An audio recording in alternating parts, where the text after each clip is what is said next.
welcome to another edition of the Fuji Guys. My name is Billy.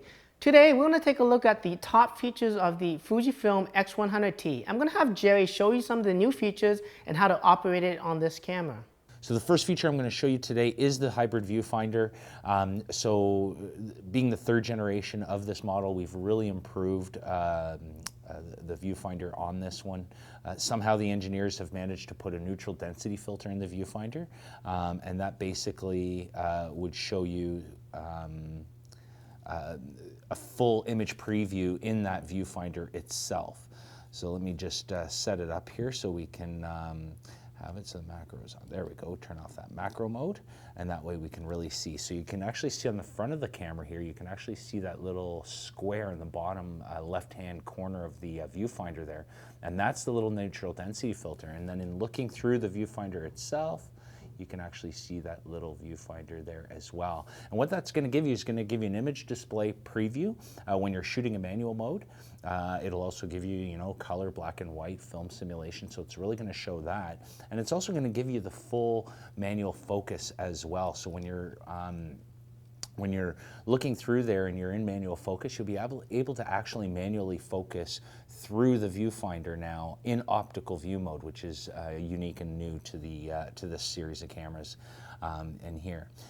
So the lever here, which is still back from the X100 series cameras here, and now what we've done is we've added two toggles. So if you don't want to have that little window there, you're using autofocus and you're using the optical viewfinder and you're happy with the information that you're getting, you can certainly get rid of that just by simply pressing this lever over to the right in this case. The way we're looking here is to the right, but so yeah, you push on it to be able to bring that little window, preview window, up and down. And then if you want to bring up the electronic viewfinder, of course this still has an electronic viewfinder if you need it, primarily for macro, you just pull on the little lever and you can see right away the electronic viewfinder pops up into the view.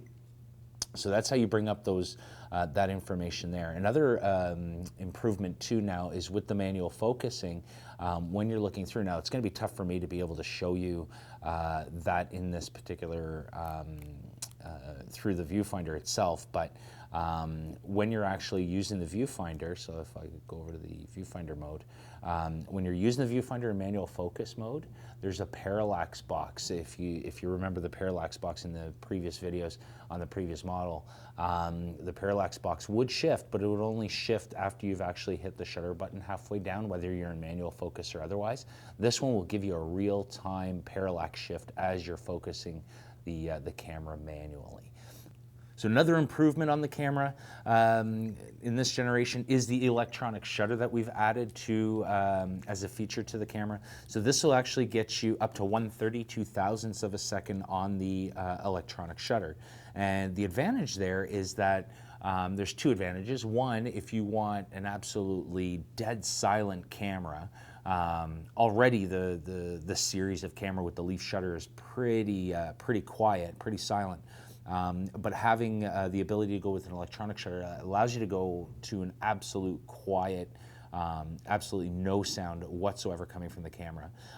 And the other advantage too is bright sunny days, wide open aperture.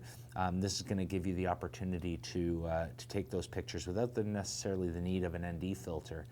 On whether the built-in ND filter that's built into the camera itself or having to use secondary ones on the front. So to get there, we go into the menu, and in the menu you're going to see the shutter control. So shutter type. So here we have on the fifth menu, you'll see here shutter type, and here right now it's showing MS. So that's the mechanical shutter. If you go to the right, it's going to bring up the different types. So you have the mechanical, the electronic, and you have the hybrid. So the hybrid would mean that any shutter speed below 1/4 thousandths of a second would be a mechanical shutter, and anything above that would be electronic. If it's electronic, then all shutter speeds are electronic. So we're just going to go to the electronic just to be able to show you the different types of situations for that. So With the electronic shutter now, I've got the camera set to 1/4000th on the manual dial here, so it's showing me a 1/4000th of a second shutter speed, and then I just have to simply use my little jog wheel here, and this will then allow me to change the shutter speeds all the way up to 1/32,000th of a second. So you can hear that there's still audio signals going on the camera itself. So I'm just going to go into the camera menu, and now we're going to make it really, really quiet. So now I'm going to just go into the menu, and I'm going to go into the settings, and you're going to see sound setup, and you go into the sound setup. So that's the second blue menu, and then the operational volume, you can eliminate that. So that's now off. The shutter volume, we're going to turn that off. The shutter sound doesn't really matter, but that's the fake sound if you wanted one, and then the playback volume. So now we're just going to exit that, and now, so we're showing here a 1/32,000th at f2.0. It's going to be a really, really dark image, as we can see here, but for fun, we're just going to take a picture, and I just took a picture, and as you can see, you can't hear anything. So I'm shooting in RAW, unfortunately, and on the internal memory, so that was kind of silly. And let's go back to just a normal JPEG mode. There we go. So there we go. So now you can see that as I take pictures, I'm taking picture after picture here, and you can't hear anything. So that's the other advantage to the electronic shutter. So continuing with the great design and the great construction of this series of cameras at the X100T, we've got here just some improvements on the milled controls themselves. So on the manual focus ring, you'll see here that it's a nice cross-hatched control, so it feels really, really nice. You can really just use one finger to do the manually focus, and it'll really grip your finger real nice. Also, some improvement on the aperture ring itself. So on the apertures now, we have a third stop increments as opposed to just a full stop. So there's another improvement there. Of course, on the shutter speed, and of course on the exposure compensation here, we also have that same cross hatching, so you can really feel the grip and be able to really get some feedback from the dials themselves. And we've improved, of course, the button feel. This is all based, of course, on you, the customers, what you guys have been telling us what you want in your cameras. So here we have a more of a pronounced menu pad on the back here, and the buttons are a little more tactile, and you get a really nice feedback with the buttons themselves. So that's another improvement on this one as well. So now we have full manual control and full video, full HD videos with this X100T now. So I'm just going to go into the menu and show you kind of where all the manual or all the movie setup is. So under the fifth tab of the shooting menu, you're going to see here the movie setup. So we're just going to go to the movie setup, and we're going to go to the right, and we're going to show here the different movie modes. So here we have, up to 60 frames per second and 1080p. And then we can also do some more cinema type frame rates, like 25 and 24 frames per second, 30 and 50 as well. And then of course down to 720, and then you can go all the way down to 24 frames at 720 as well. So that's in the resolution. Of course, you can also adjust your ISO, so you can adjust that part of it as well.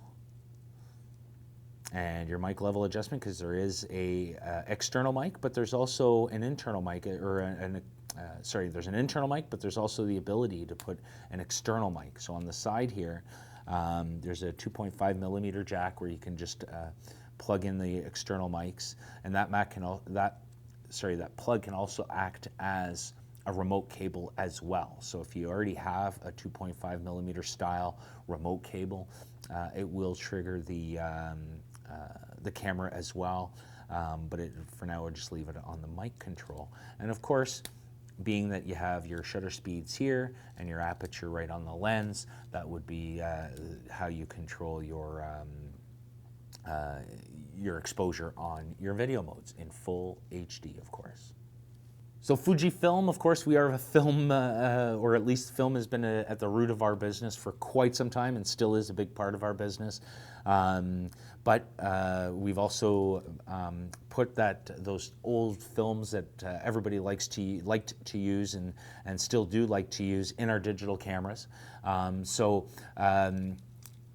If you hit the Q button on the camera itself here, it'll bring up the different modes and different shooting type modes, and one of them, of course, is your film simulation.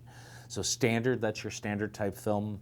That would be your Provia film, so that's just an all-round film that you would use. And then in using the wheel here, we can then change our different types. So V would be for Velvia film. This gives you that bright, super bright, punchy film for great scenery shots. Your S is for Astia, so this is more of the portrait type film, a little softer.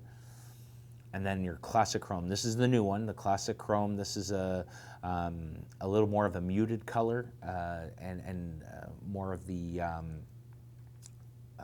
style that gives you colors that are not quite as bright, actually, the opposite of what the Velvia would do, actually.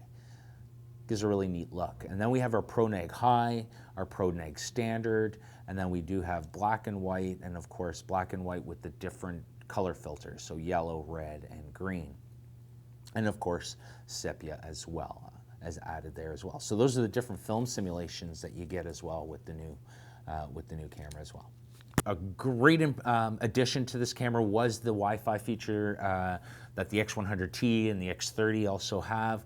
So this gives us the ability to fully control the camera with either an Android or iOS device. So I'm just going to show you how that works. Now, before you set that up, there's a couple of things that you can set up beforehand. So if you go into the Wi-Fi feature, or into the menus rather, and you go into the Wi-Fi wireless setup. So it's on the third setup menu. You can see wireless settings. So we're going to go over to the wireless settings. You have your general settings, so what the camera is named, and then you can actually reset that as well if you like. And then you can also choose when you're doing the transfer to the tablet or iOS device whether or not it's going to resize the image, and it defaults to on all the time. And this is just to, make the transfer faster, and that when you're actually using them for social media, they're not going to be too heavy of an image. And then you also have your PC autosave settings, so you can turn that on and off. I'm going to leave it on just for the sake of the demonstration. So, and then you have your PC autosave settings there as well. So on a home network, you can also set that all up. So I'm just going to go display back. So now that I've got that all set up, now I've set the camera up in full manual mode. That way the shutter speed and the apertures are going to be able to be controllable actually by the phone as well. So first thing you got to do is press the function button here on the bottom where it says Wi-Fi. You can of course reprogram that anywhere on the camera in the function buttons that you like. So now it's going to ask me to start communicating with my device. So now I just got to go into my settings. I'm using iOS device here, and for now I'm just going to select here the X100T. Comes up on the list, comes up pretty quick. Once the check mark is there, then I can feel comfortable about going back and opening up the camera remote app. So I'm just going to go to my photography, camera remote, and because I was already in it, there we go, camera remote. Now it's asking me to reset that, and there we go. So it's pretty straightforward. I mean, sometimes it kind of hiccups depending on the process that you do, but for the most part, it acts quite quickly, and even if you fumble a little bit, it's pretty quick to reset it. And then you do get full touch focus on the camera itself, or on the phone itself. So you can see here, you get full touch control. I'm in manual mode here. You can see that my shutter speed is set to a 1/20th of a second.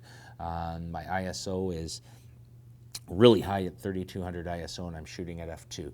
So I can actually change that shutter speed and aperture. So I'm going to change my shutter speed and increase that a little bit. I want to shoot at f2, so that's fine, but I do want to change my ISO. And let's reduce this a little bit and go down to, I've got pretty decent lighting here. Let's go 800 ISO, just for the fun of it. And then we can still increase my shutter speed there, and then touch my focus. Now you can see I get a nice depth of field there in the background with that touch focus. Then I can take my picture.